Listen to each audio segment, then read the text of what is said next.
Hiriyaako. Hiriyaa sobaa mannaa diina dhugaa wayyaa jeetiin irraa muradhee ani garaa xiyyaa jeetiin irraa muradhee ani garaa xiyyaa.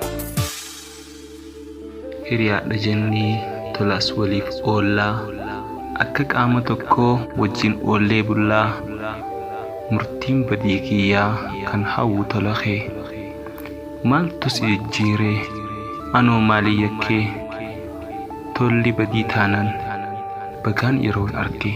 Mansiyanaan nuti yaadee sarina hanqifatee badii teetiif na hannitee teetina jaabatee.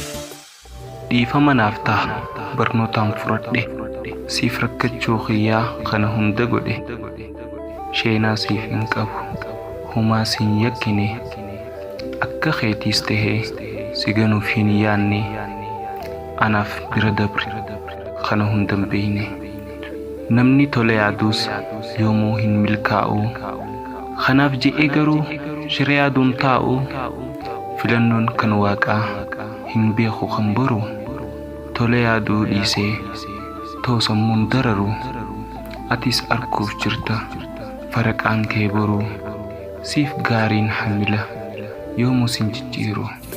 Garaa koo garsiisee fatmi dheesaanumaa qoreen dhokeete saana dirtuus laaladhu sobsumaa. Naaf taata waan hunda sammuun akka abbaa firaas si caalchisee siin fayya dhukkuba obboleessa caaltee duraan na filattee hunda naaf tahuu kee ho'onnee boojitee sin jibbu anilleen yooniif na jibbitee sin jibbu anilleen yooniif na jibbitee sagaleen kee anaaf humna caalee jiraa hubannoon keessanii sammuu na jijjiiraa sagalee tee qabee sagal waraabbadhuus jibbaa kee jijjiiree ani si jaaladhuus bakki kee guddaadha jiruun sin hanqadhu naaf tahuu keen beeka boruuf sin qomadhu. Hiriyaako. Hiriyaako.